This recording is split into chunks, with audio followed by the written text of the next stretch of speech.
the very title of the webinar that the history department has kept, called its title as the Studying Trends and Responses of Epidemics. So I think it's very interesting. I would like to begin first of all with a very famous quote from Bertolt Brecht, who was a German. He was a German, basically theater playwright, and he was once giving a speech. He was giving a speech to his co-artists, the actors who were to play the role, and they were supposed to play the role of the workers in a play. And he told them that imagine that all is going, everything that we are supposed to act as, everything is going on around you, and all those struggles of the workers, you have to represent it. So you have to picture them just like the historical incidents, and you should portray these same feelings when you are on the stage. Now, it is this version of Bertolt Brecht about portraying and picturizing the incidents. What I actually, in fact, I have drawn this terminology, historicization, from Brecht itself. So it's actually, this is what I mean also by this term historicization. And as practitioner of history, our task is actually to portray the pains of, especially those people, the subaltern, because, they are not the people who have some kind of a, mostly we don't use their written sources. So in history writing, what we have seen that much of the sources are of state. So subalterns normally do not have all those written accounts, but they are the one who are most affected. And so we just don't, portray the historical incidents when we talk about the past. We are also sometimes nowadays as historians have started talking about the subalterns, and so history of the subaltern is very important for us. And when it comes to the epidemics, you will realize that we have many historical accounts which suggest that it is largely the subaltern class, the weak, who is affected the most. So as a historian, it is our duty to talk about the dissensions, right? We have to talk about the hunger. We have to talk about the mortality. And we have to talk about the sweet and bitter conversations, the migration. So who will talk about this? It is the task of the historians to talk about all these, toiling stories of the vulnerable sections of society. So historically speaking, one question that has remained very common in most of the epidemics that you've seen and that you must have heard of, it's the vulnerability of the weak. And that is what my emphasis is on. Because today, if you look at today's pandemic, what we call as COVID-19, it has affected the entire globe. And interestingly, it has one common attribute, which is we can see everywhere on the streets, and in fact it is happening all around the world, and that's about wearing the mask. Now that's one of the attributes that you will find all around the globe. But now another very interesting attribute, before we actually come to the the weaker sections of society, let me talk a little about the women, the ladies of the houses. Now, when COVID has come, we are in the lockdown, and we as men have become, helping hands for the ladies of the house. So men have started doing cooking, and they claim that they have been able to do all this following the YouTube videos. And so they are also, not only cooking, they are also doing some house cleaning work, sometimes, dish cleaning works also. And let me tell you that the Indian women are walking on air nowadays. They hope that these are not just temporary changes. They wish actually that men continue to help these women, women of the houses even after the pandemic ends. So, I mean, these may be, good subjects of study for sociologists. But what about, we as history researchers? We have been trained to look at the long-term changes and causations, right? And we talk about the events, the big events.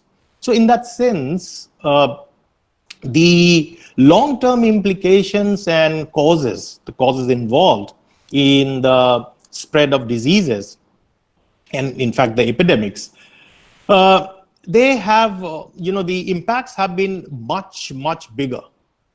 And one of the most common reasons behind the transmission has been the travel, the long distance travel of the people. In the present epidemic also, you've seen that the movements have, the travel has played an important role in the spread of the disease. But one movement that has actually attracted the attention of the entire world, especially for India, that's the movement of, the workers. And you've seen workers walking many kilometers on foot. And at the core of this reverse migration is the story of Green Revolution. I have written about this elsewhere, not the time to talk about this, because many of the people are talking about the the migration, the reverse migration of the workers only because of the pandemic and because of the various problems related to the government policies. But I think that there are long-term reasons. Green Revolution was one, because Green Revolution could not actually be implemented in a very hostile ecological environment of Bihar and Uttar Pradesh, and that's why these laborers migrated to different parts of India. Now, so the real reason behind this is something else, but this COVID has actually become a trigger point, right? So COVID has led to the migration of these workers back to their villages. If we look at the history of the epidemics globally, movement of people, or what we call as migration, it has actually played the most significant role, most significant one. And in fact, it is the most important reason for the spread of the epidemics. So, friends and students, in my talk today, I would focus on three major issues. Number one, that how the disease exchanges actually take place, right? This is the first one, which is very important. Secondly, why it is always the subaltern, the weak, who are worst hit when epidemics come. So you've seen that many countries around the globe have encountered epidemics in the past, and in certain cases, they acquired the pandemic proportion as, because it was called pandemic because there were worldwide spread of the diseases like the COVID has. And since this kind of a pandemic were also characterized by, development of some kind of what we call as microbial resistance, this has, what has happened as a result of this is that there has been a huge death of many people. Because when the in epidemic also there are huge deaths, but in pandemic, the death is even larger. However, whether it is an epidemic or a pandemic, it always has a grave implication on the weak. It is often the weak who are put in a very precarious survival position. So that is very important for us to understand. So in my stories that I'm going to tell you, I try to underline these naked truths that it is often the rich and powerful who are the prime spreaders of virus, who are the prime spreaders of the disease. But when the disease acquires an epidemic proportion, mind these words, invariably in most of the diseases, the prime spreaders have been the rich and the powerful. And when the disease acquires an epidemic, proportion, it spreads largely, then it goes on to affect the people, those who are on the margins. And that's a reality. That's a naked truth. We have to accept that. So we have evidences from the past which suggests that the entire native population of particular regions of the world, I mean different parts of the world, they were decimated completely. So earlier historical interpretation, if you look at these interpretation, the earlier historical writings, they used to put various defenses, some kind of defense, which today, if you look at the readings today, all those earlier historical writings look very flimsy, right? So now, as the new evidences crop up and we try to write history in new ways, so we apply new methodologies, then suddenly, all those earlier writings, look very, trivial, look very irrelevant.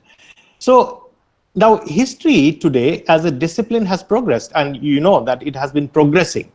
History is one discipline among the social sciences which has progressed the most, because it's a normal perception among people, those who have not studied history. They believe that history is all about all these wars and conflicts and political events. So as students, if you were asked by your family people that what are you studying, they will tell you that if you say that I'm studying history, they will say, oh, didn't you get any other subject? I mean, that's a kind of reaction you get. But let me tell you that once you study history, you realize that it is one of the disciplines which has progressed a lot, and it progresses every year. So, with this kind of a disciplinary progress that we see, from where, we all started from political history, now we moved to the socioeconomic ones. So now is a situation that we have progressed from conventional socioeconomic ones to more diverse interdisciplinary mode. So what we find is that when we do this kind of an interdisciplinary study, that the most common reason behind large decimations of these human population or the natives, it has been the spread of the epidemics. So my third central point would be underlying the significant turning points in this epidemic past. And the idea is that when we study the history of the epidemics, we not only look to highlight, when I say highlighting, for example, say why and how diseases exchanges have hit the weak, and it has hit the weak the hardest. What we also need to look at is what has been its long-term implication. So in other words, the other way to study the epidemics is in environmental terms. How it has affected the humanity, how it has affected the ecology, and how it defined the human engagements with nature.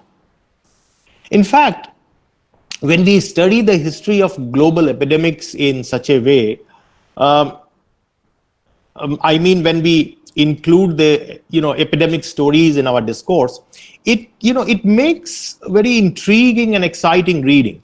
And if I say the least, it is not only exciting, it is also, in fact, one of the most nowadays most sought after kind of historical study.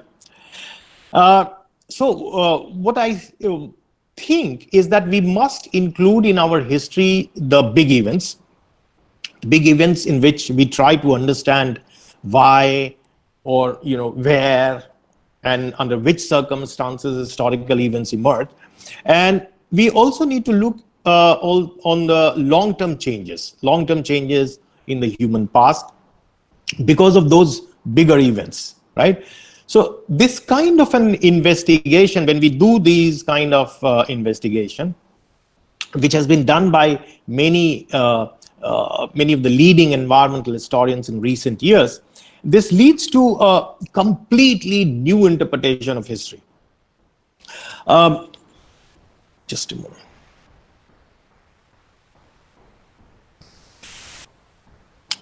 One historian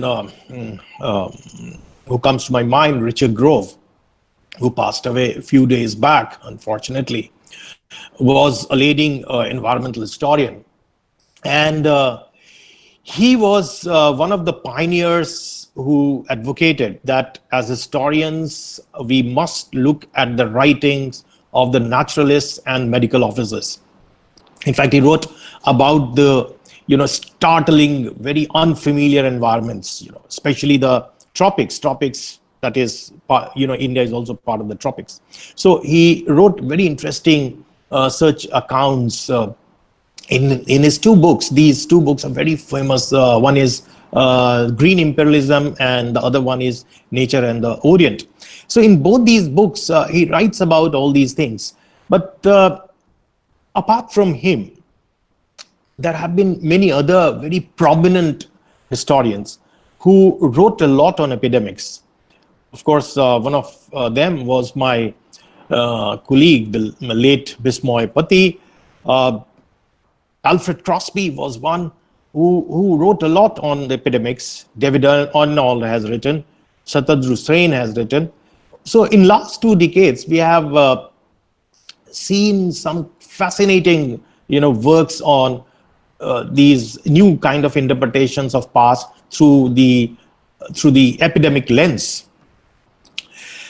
Now, to understand all these 3 focal points that I have just talked about, we look at few historical case studies. But before we talk about these cases, let me tell you why the virus takes on epidemic proportion. I just wanted to touch on that before I move on to the case studies.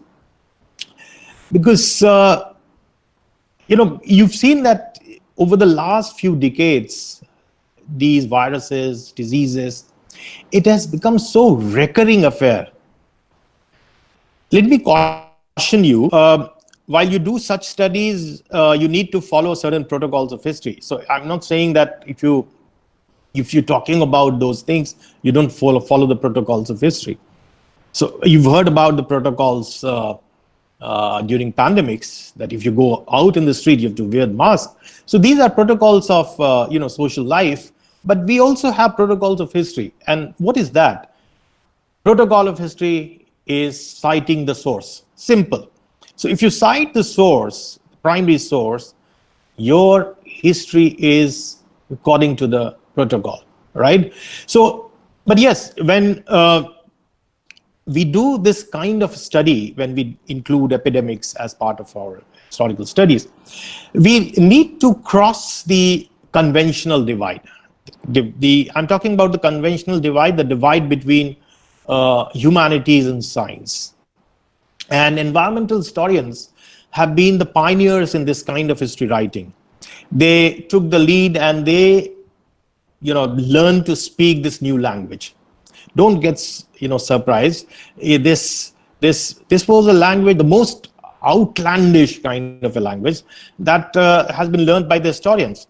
And it is the outlandish language that I'm talking about is the language of the natural scientist language. Of course, it is very challenging, but what it does, that it allows you as history researchers to ask some new questions about human past. And for this, we need some kind of, so when I'm talking about this kind of knowing the language of the science, I'm not saying that you become a scientist, but we have to we have to read the conclusions of those scientists, and we have to use those conclusions in our accounts. And for this, when we do this, we need some kind of, when we are doing all this kind of thing that we are using the sources of the scientists also. When I'm saying so, it's kind of a fusion that I'm talking about. Some kind of a symbiosis of historians, the economists, the statisticians, and the scientists. So today, scientists have been able to figure out that the what they call it, the novel coronavirus, it has jumped from animals to humans, right? So it most likely, as scientists suggested, that it most likely originated in a bat. and possibly before passing through another mammal, uh, before coming to humans, it went to some other mammals also. But while the virus was certainly not engineered in laboratory, just forget about the the Trumpian interpretation. But I think this is it's a dead sure that it has not been engineered in some laboratory. But this does not mean that we as humans haven't played any role in the current pandemic. Human, actually, the human impingement on the natural habitats and the ecosystem, the ecological degradation, they have done a great damage, right? And they are making these viruses spillover events. That is why the number of the emerging infectious diseases and the disease outbreaks, it has more than tripled. It has tripled. If you look at the data provided by the statisticians, you will be surprised, because over the last few decades after 1980s, the disease outbreak has actually tripled. And more than 2/3 of these diseases have actually originated in animals. When I said 2/3, means almost 70% of these diseases. That is, these diseases have come from wild animals. And many of the infectious disease which we have heard of, we are familiar with, like the Ebola, the HIV, the swine flu, these are all zoonotic diseases. And what we have done, we have disrupted the ecosystem.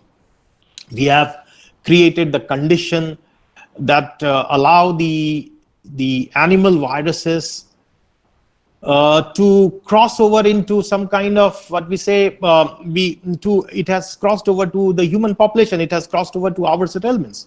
And as people move closer into the territories of those wild animals, and we have been doing this through deforestation, it has become more dangerous. It has become, increasingly, what we are doing, that when we are getting closer to those forest areas, we are entering into the forest areas by deforestation, we are actually increasingly getting exposed to the pathogens. And in the last century, the tropical forests have, if you look at the data provided by many of the historians, we can see that many of the tropical forests have, in fact, 50% of the forests have been cut over the last few century, 1 century rather. And this is a profound loss of habitat, but then it has a ripple effect, because it affects all those wild animals. It tries to come into our habitations. So the habitation changes is one of the reasons behind the spread of the viruses. And I'll just give you one very interesting example. Scientists drew the example of the emergence of Nipah virus. You must have heard of Nipah virus. It was in Malaysia. It was in I think in late 90s, and here deforestation actually drove the bats from their forest habitation to the mango trees which were standing on the pig farms, right? So the bats, who were often the carriers of pathogens that don't actually bother them, but in this case what happened, that when they came to the pig farms, and when they stayed on those mango trees, they dropped their saliva was there, their droppings came, and they became infected. These pigs became infected. So when pigs become infected, then they went on to infect the farmers, and that's how the Nipah virus spread in Malaysia in the late 1990s. So that is very important for us, and that is only possible when because we know in historical past what we have been doing. we have been trying to disturb the ecology. So let us move on to our first case. In this case, we will see that how the unification of the world happened by the disease exchange. Alfred Crosby has written very fascinating book on these exchanges. I'm talking about the exchanges, the first disease exchange that has taken on the intercontinental level, that was in the 16th century. And he has written a very interesting episode of the disease transmission, the disease travel, and the exchanges also. Because when we say exchange, that means there has been two-way travel. So he has written all these stories in his book called the Columbian Exchange. This was published, I think, in the 1970s, early 1970s. And later, Emmanuel Ledoury, the annal historian, the famous annal historian, he also wrote about this in his book, The Mind and Method of Historian. So if you read The Mind and Method of Historian, he talks about the unification of the world by disease. And he gives reference to this 16th century disease exchanges. The first intercontinental disease exchange actually started when Christopher Columbus discovered America in 1492. And this event established a new connection altogether, a new conjecture in disease history of the world. It was the first kind of a disease exchange that has happened on such a global scale. So because of these new physical contacts, we see that many of the natives living in Hispaniola, because that was the first region which was taken under control by Christopher Columbus. So many of the people living in Hispaniola, the natives, they died. Earlier it was believed that disease in the New World were endemic, but later researchers suggested that the main reason for this, the decline of the population in these newer areas which were explored by these travelers, it actually arrived from Europe. So as I told you that when Columbus came there, he went back to Spain with with a lot of gold, and then he left some 39 Spaniard crews back at Hispaniola, and told them that while he comes back after 6 months, you collect the gold from the mines, and then we can, and then he comes back with 15 more ships. But interestingly, when he comes back after a few months to Hispaniola, he finds that all these 39 crew members are dead. Now, these 39 crew members, they were exposed to certain bacteria to which they were not immune to, and that was syphilis. So it was a disease which was transmitted sexually, but in those days, nobody could figure out that what was the real cause. Everyone thought that they must have committed some kind of a sin.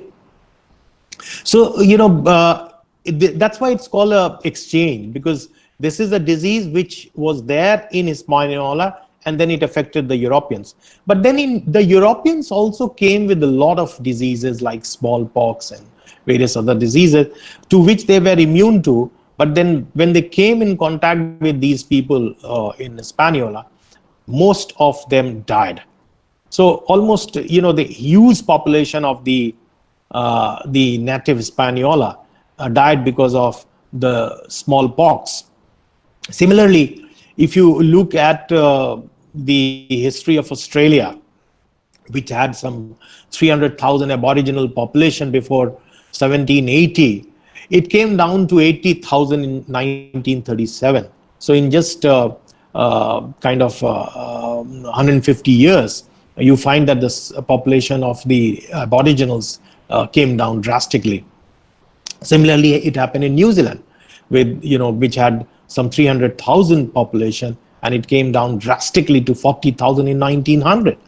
So, in most of the parts of the world, we find that these native population or the aboriginal population has declined because the Europeans went there with diseases to which they were immune, but the natives or the aboriginals were not immune to those diseases.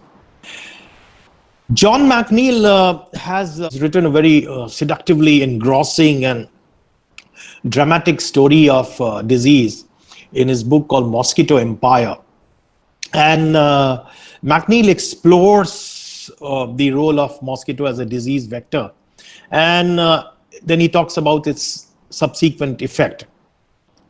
He talks about how the empires were gained and maintained because of the disease itself. So disease has played a very important role in the historical developments in the Caribbean island. So he tells us about the natives. He talks about their resistance to malaria, their resistance to yellow fever. So he says that when the Spaniards first came there, they were infected badly with these diseases of malaria and yellow fever, but gradually they acquired immunity. And then they became dominant powers in the Caribbean. Now, what has this immunity done to the Spaniards? With the gaining of the immunity by the Spaniards, they became effective force against other invading European powers. So what happened that for next many years, other Europeans were not able to, stand before the Spaniards, and they were not able to enter into the Caribbeans. So these are very, these kind of studies can also be interesting studies can be done if we try to bring in epidemics into the focus of our study. Another very interesting case for us is the case of Easter Island. Admin, please run slide number 10 and 11. Yeah. So Easter Island is basically an island which is in the Pacific. It's an island which is triangular in shape, and it's just 20 kilometers long. And this island is famous because many travelers go there to watch those huge monolithic stone statues. These are very heavy, some 100 tons in weight, and they are close to some 10 to 15 meters in height. These statues are known as Moai statues. The story was first broken to the world in 1722 about these natives living in the Easter Island. In 1722, there was one Dutch explorer. His name was Roggeveen. He first actually accidentally sailed to this island. This island was originally known as Rapa Nui, but then just because he had hit the island on Eastern Day, it was named later on as Easter Island. So he first saw those statues, and he described it as largely, this island is totally devoid of trees and you have very small population. But the later works, the later historical accounts, many archaeological evidences suggested that it had a huge population of some 20,000 people at around the 15th century, 14th, 15th century. And even in the 16th century, but in 1772, the population was estimated just 2,500 by Roggeveen, which has, in recent studies, it has been challenged because Roggeveen possibly did not go deep into the island and he just saw one settlement. So there is a clear evidence that if we read various archaeological accounts, that this had a very huge population, this island had a huge population of the natives.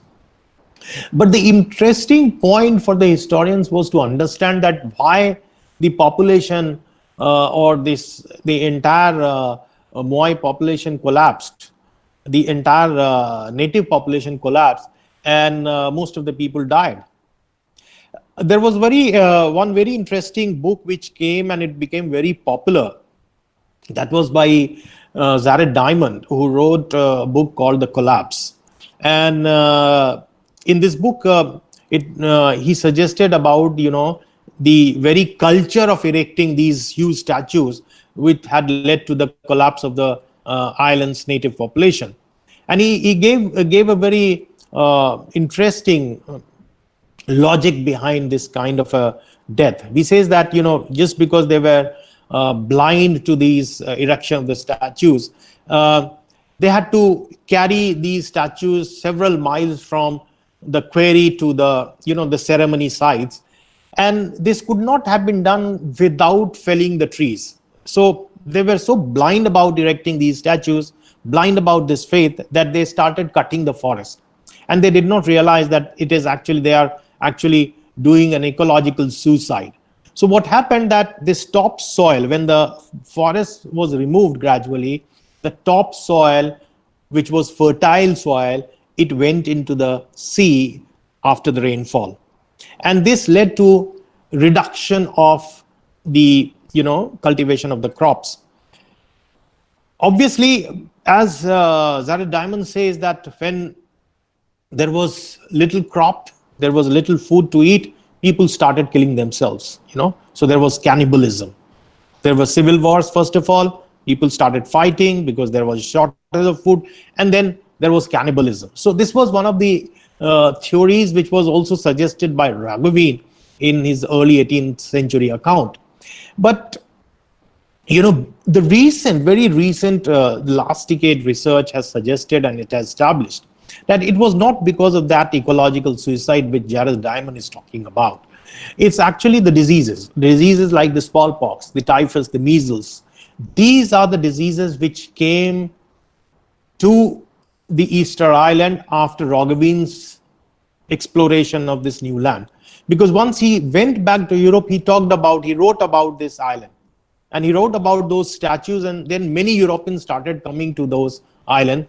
And then they established many ranches there. Many sheep were raised there. And this led to the spread of new diseases, and this led to the death of most of these natives.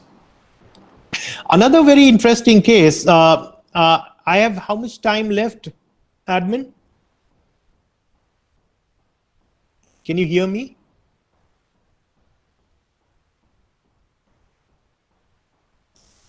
So, another very interesting case is of Andaman Island. You must have heard of an Andaman Island, but there also it was the disease which was brought by the mainlanders, of course by the British, and then later on the convicts of the revolt of 1857.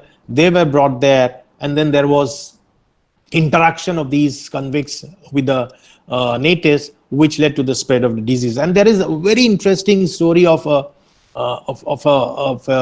native called Jack, which they named as Jack, who was taken to Calcutta as some kind of a trophy to be shown to Lord and Lady Canning. And there in Calcutta, when he was taken from Andaman Island to Calcutta, he was infected with disease. And this, when he was infected with this disease called cholera at that time, he was given medicines, but he could not recover. So the British decided to leave Jack again back to the same island, the South Reef Island, from there where he was picked up. But then you can imagine that many of the tribes, the natives, came and took him back to their village. But you can imagine that the cholera might have infected many of the Andamanese later on.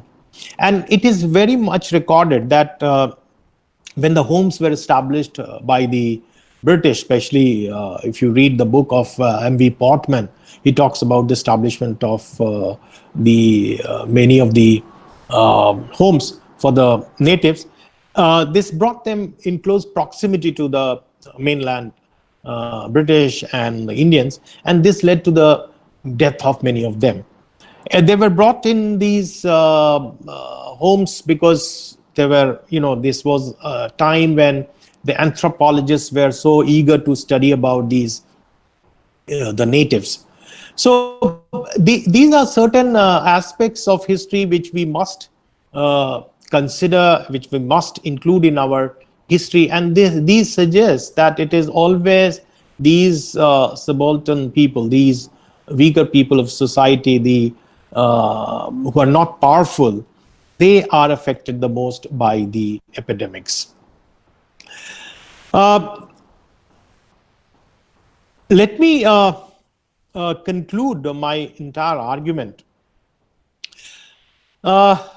Sometimes people question the way historians or our way of understanding and writing history, and I think it is actually the way we write. We think that it is very essential. Many people think that when you are talking about the contemporary problems, why history is to be read, why it is to be understood. I think that the idea is that human beings are always psychologically very frail. And just because humans always have difficulty in dealing with complex informations, and especially when they are under a crisis, it's our tendency that we crack. So we panic. And this, what does this history tells us? It educates us to be ready for this kind of a crisis comes. For instance, you would never have seen any movie, whether it's a Bollywood movie or a Hollywood movie, which is based on disaster. You will not find anyone not depicting, the directors not depicting people running, screaming, and wavering their hands in the air, and running all around. Now, this is because they represent this because it happens when crisis comes, earthquake comes, the many other disease spreads, the epidemic spreads. There is a panic. So historical case studies are actually trying to keep us prepared. It educates us. It educates us that we do not panic when the pandemic occurs. And in fact, if we read the stories of the past epidemics, it tells us that we should not be exploiting the resources, both human and the earth, the ecological resources and the human resources also, because it's largely the exploitation of the natives that has brought the mainlanders in close proximity to the natives, which has led to their death. In fact, the fact is that the opposite is required in epidemics. When people come together, because once the disease spreads, we should have a sense that we will support them. Because the other person is in difficulty. And then once we realize this, then it makes us better able to cope with the disease. And then what happens, that it makes we as humans as more psychologically resilient. In other words, our learning is that collectivity is the resource, and it is one thing that we must follow when such epidemic and epidemic crisis come. It is not entirely coincidental that why some countries are doing so well and they have dealt with coronavirus, which was so dangerous. So we've seen that there are certain leaderships like the United States and Brazil. They are there, it's possibly because of the leadership that they have failed. But if you look at countries like New Zealand or even India, which is so well, doing so well. I'm saying this because India has a huge, massive population, and it has a huge population density. So don't forget about that. People are critical of many things, but I think it is also essential for us to realize that we have a huge population. So despite this huge population density, we have been able to handle the epidemic well because people have realized that it is essential to provide food to the people, to provide food to the, the people who are weak. And it happened because history taught us to do this. Because in historical past, we have seen in many of the famines, in many of the, why famines came and it killed many people, because famines led to many of the diseases. Because it made people weak, and then the disease became epidemic. It acquired epidemic proportion. So now the government has realized, people have realized here in India, that it is essential for us to give food to the poor people, because then it will improve their immunity and then they will be able to handle the epidemic well. But one thing that is actually not happening, and that is something which we must rely on. It's not specific to India. There are many countries of the world where the weak and the worker class is facing such problem, because we as we can work from home. I'm talking to you on laptop, and we can do everything at home. We don't take risk and go out. But the workers can't do that. They have to go and earn bread for their family. So they have to go out. So they are more, they are taking risks when they go out. So that's one of the reasons why they are infected most. So there is no specific data in terms of these terms for India. No other, none of the people have worked on that. But it's my understanding, it's my gut feeling that it's the later part of this pandemic, in India especially, it is largely the poor people who are being infected the most. And it's because they are not, they are more exposed, they are more exposed to the risk, because they have to go out.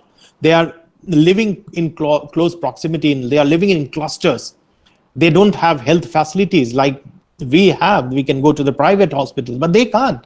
So I think these are the reasons which we must understand, and these are the learnings that we get from history. Thank you so much.